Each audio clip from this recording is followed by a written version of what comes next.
Y es un gusto poder recibir aquí en estudios a Leonardo Mendiondo. Él es sociólogo especializado en violencia en el deporte y un viejo conocido de la casa. ¿Cómo Sí, estás? hola, ¿cómo están chicos? Estoy muy bien y muy feliz de estar en casa de nuevo. Bienvenido. Bienvenido. Muchas gracias. Bueno, ha sido noticia en estos últimos días, desde el domingo. Lamentablemente fue noticia que un policía fue herido en el partido clásico cuando estaba en la tribuna con una bengala náutica. Ujú. Sos especialista en violencia en el deporte. ¿Cuál es la primera lectura que nos puedes hacer de esto que sucedió?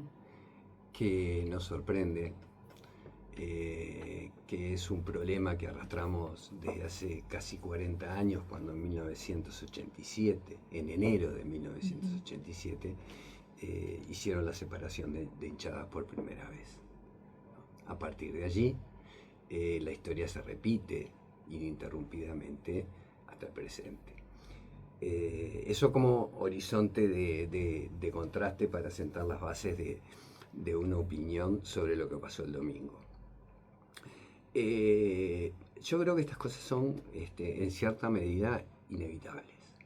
Esto es un poco, me hace pensar a la agencia antiterrorista de Estados Unidos, ¿no? Que están constantemente controlando que no sucedan ataques, atajan todos los penales, pero falta que entre una pelota al arco, que le convierta en un penal, para que todo ese trabajo quede totalmente arruinado. Respecto de los operativos, el ministro dijo que fue exitoso. Bueno, en parte lo fue si consideramos los objetivos que perseguía el ministerio, que era evitar disturbios fuera del Estadio Centenario. No nos olvidemos que quienes hacen la revisión de los hinchas es personal de la seguridad de los clubes y ocasionalmente la policía. De modo que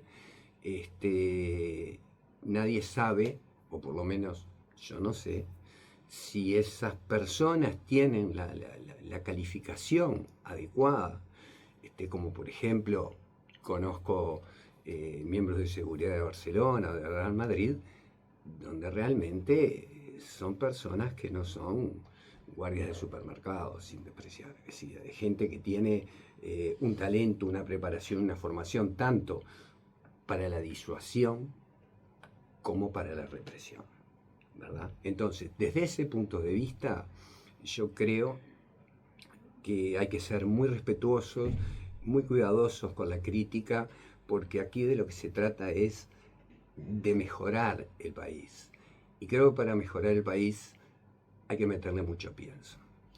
No es posible que hoy haya un incidente y al otro día mucha gente de la clase política salga con soluciones de la galera, soluciones en muchos casos absurdas, teniendo en cuenta además que las reglamentaciones y leyes que se han escrito sobre el tema, que son un par, generalmente no se cumplen desde hace muchísimos años, quizá desde el comienzo.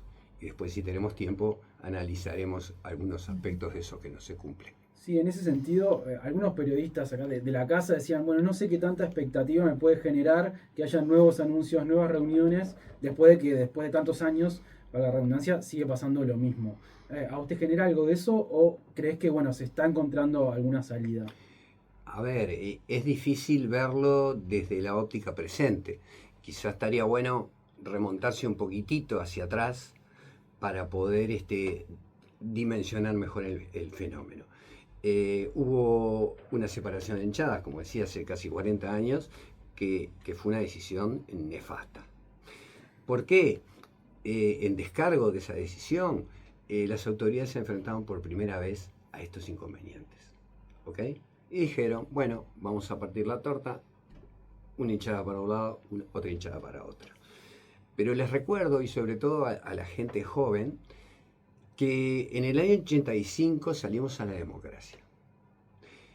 Pero antes, la misma policía que después en democracia cuidaba en los estadios era la que apaleaba a la gente que se movilizaba en busca de la solución democrática, organizaciones sociales, etcétera, etcétera, etcétera. Lo que sin duda daba lugar a esas rivalidades que después se veían dentro de la cancha y por eso habían tantos problemas en aquel momento con la policía montada. ¿Está bien? Las medidas que se toman, bueno, es complicado también porque si tú te pones a pensar, por ejemplo, el tema de las banderas.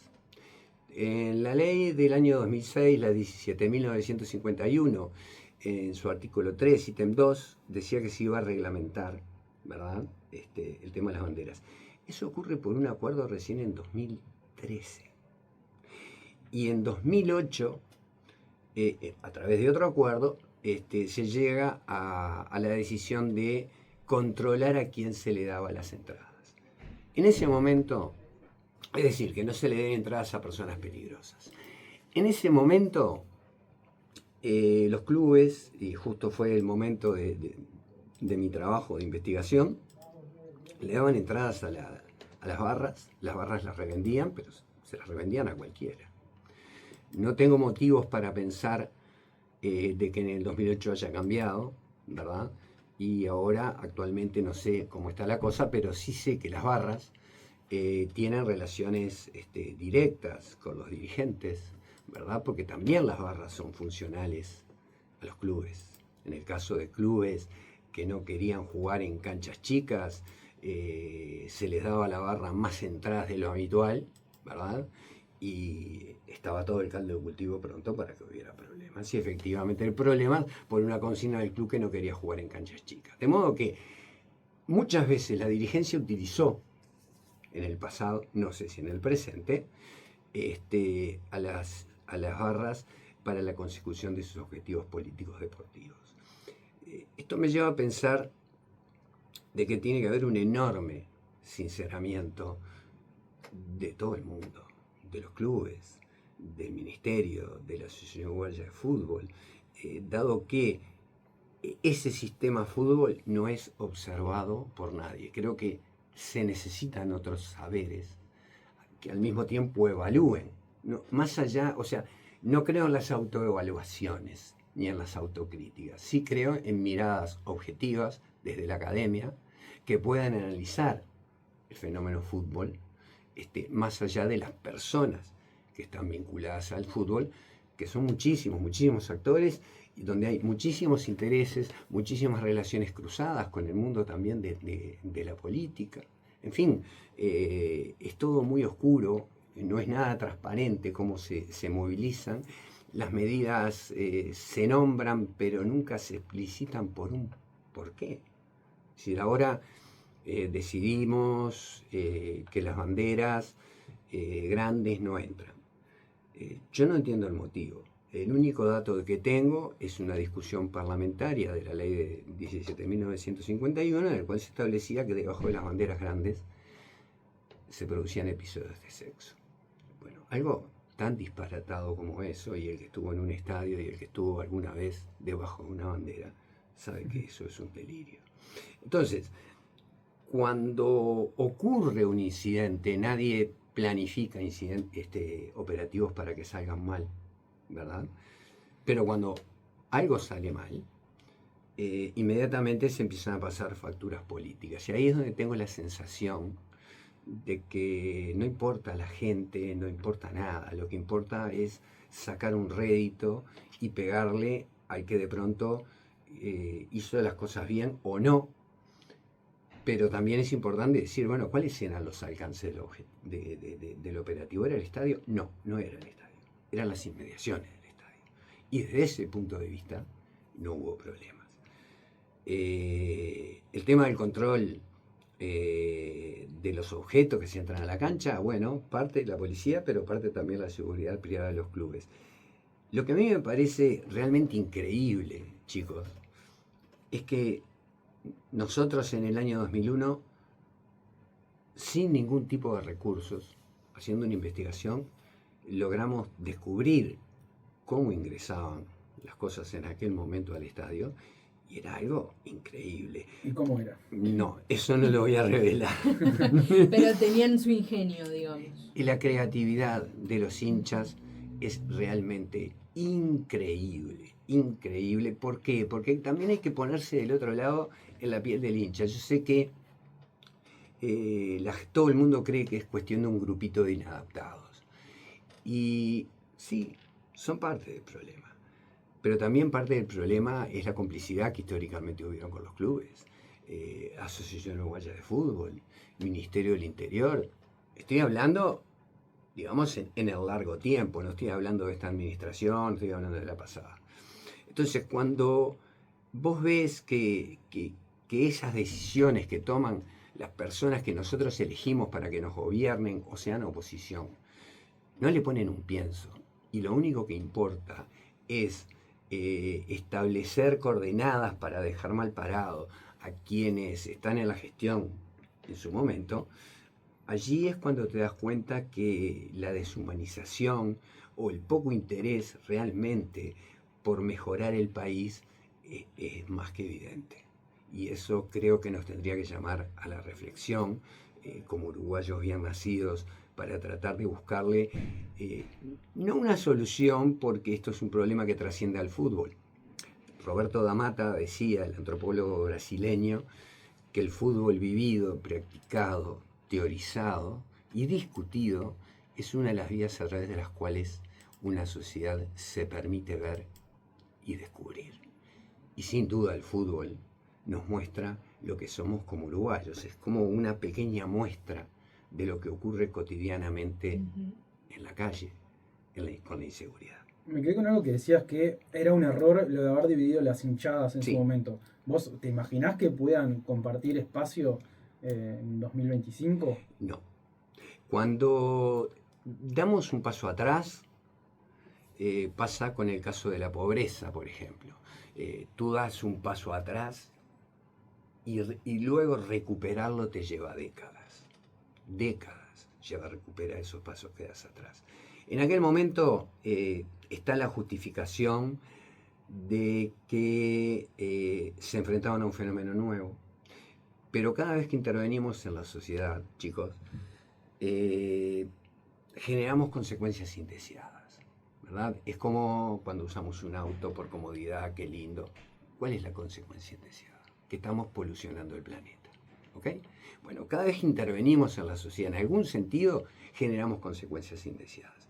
Dentro de esas consecuencias indeseadas, tomando en cuenta que la rivalidad se construye en oposición al otro, al distinto de mí, ya eso no era una cuestión psicológica o ideológica, sino que pasó a ser física.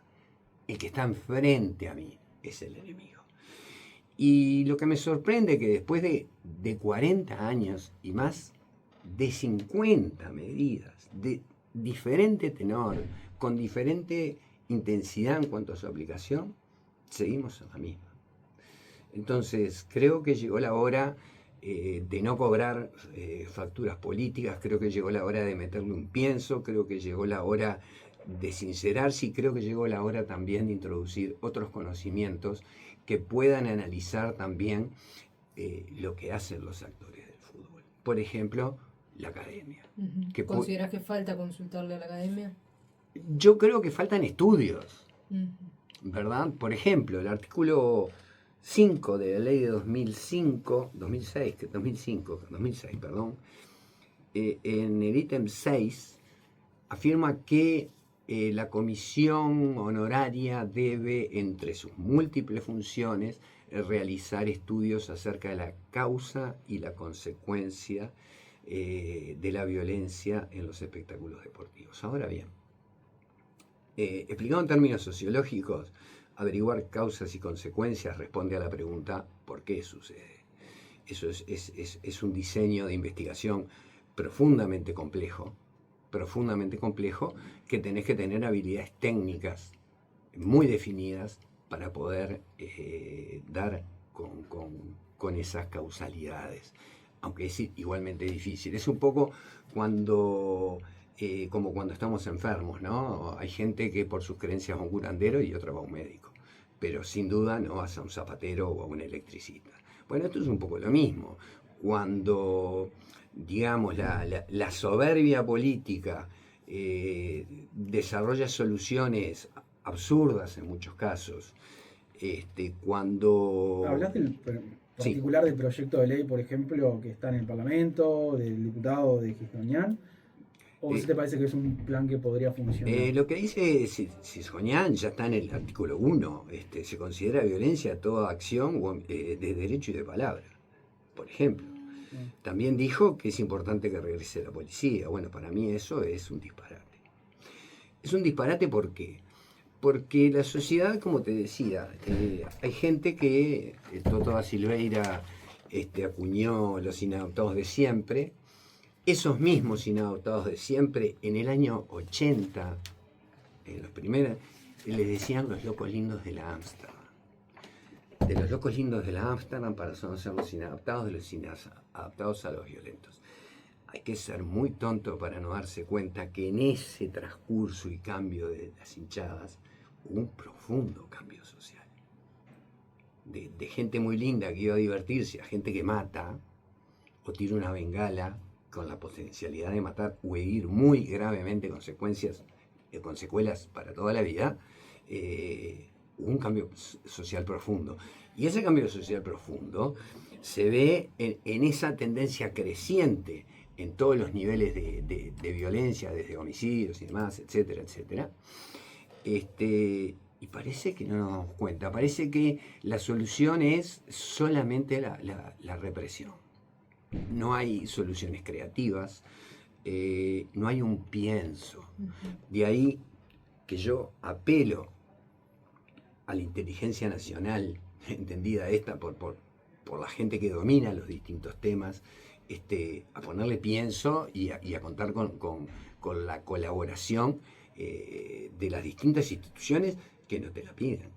Yo no sé si existe en el mundo del fútbol un sociólogo que se dedique, que le paguen para que investigue y para que trabaje.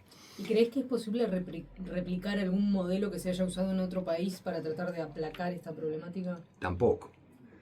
Aquí todo el mundo se enamoró del modelo inglés, Sí. ¿verdad?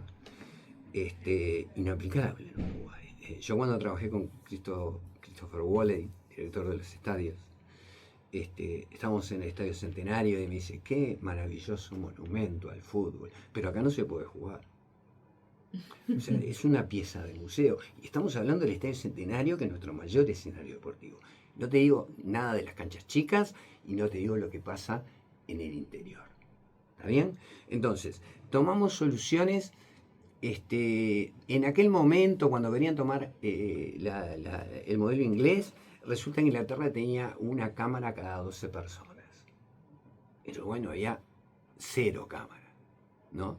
Es decir, tenían una tecnología, pero además la construcción de los estadios, el precio de las entradas, los elementos de seguridad humanos con una capacitación excepcional para participar, ¿defendiendo qué?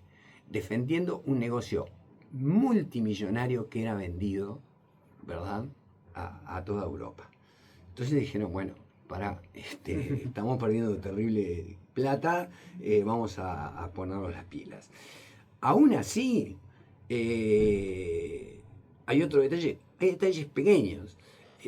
Por ejemplo, y a mí me ha tocado la oportunidad de estar, que se arma algún problema en la tribuna, porque a veces cuando vemos los partidos del fútbol europeo también vemos que tiran de repente alguna botella, alguna cosa, ¿no? Sí. De plástico, etcétera, Pero el tema es que no podemos aplicar soluciones adecuadas a otras realidades, a otros contextos económicos y a otro valor del deporte. Hace poco tiempo un hincha real, creo que fue, con un auto atropelló, no sé, a 8 o 9 hinchas del otro cuadro. Esto quizás lo sepan ustedes también. O sea, que las cosas siguen pasando, aunque las cámaras, a diferencia de lo que pasa en Uruguay, jamás se desentienden del partido en Europa. Acá en Uruguay se arma un lío en la tribuna, el partido pasó a un costado, a un segundo plano, y las cámaras se enfocan. O sea, hay tanto detalle pequeño que se podría mejorar, y eso precisamente con una mirada externa, una mirada que mire lo que hace todo el sistema fútbol, un sistema de por sí súper turbio, súper complejo, súper oscuro, donde hay intereses, egos, poder, prestigio, dinero, y que no nos decidimos a cortar definitivamente. Lo de las banderas, a mí en lo personal me parece absolutamente irrelevante. Bueno, es una de esas cosas que, bueno, se le ocurre a alguien, a partir de hoy esto no va a ser así, y bueno, no va a ser así, y esas cosas no cambian. El fútbol, porque la sociedad de la que venimos, donde cada vez delinquen, no quiere decir que todos los que tienen una barra sean delincuentes también. Cuidado. Y no quiere decir que no disfruten el partido, lo disfrutan de una forma distinta, porque culturalmente fueron concebidos o digamos formados en otros medios donde la violencia como mecanismo de resolución de controversia es la regla. Y eso se está trasladando también a diversos sectores de la sociedad. El otro día le pegaron un balazo a un tipo, bajó el auto porque dobló mal, o no sé qué problema hubo, o anteriormente, a ver, la maestra era casi como tu mamá. En mi época, a nadie se le ocurría darle un bofetón a una maestra, ¿no? Pero no solamente está la violencia física, está la violencia simbólica. Y una muestra extraordinaria de violencia simbólica es la que se da en las redes, en X, en la clase política, ¿verdad? Y eso lo vemos todos. Ahora, el problema es que no nos estamos dando cuenta de que no le ponemos pienso, y eso tiene un origen quizá que hay que remontarse al medio siglo anterior, cuando Alberto Metol Ferré dijo: el Uruguay tiene un problema, piensa desde las soluciones, no desde los problemas. O sea, en vez de pensar, tenemos este problema, desarmarlo, desarticularlo, entenderlo y después tratar de buscar una solución, no. Arriba de ese mamotreto se da en el otro sentido. Solución tras solución. Y eso es un problema. Leonardo, podríamos estar horas hablando sobre este tema. Es un tema largo, sí. La audiencia también está muy enganchada, pero se nos han ido los minutos.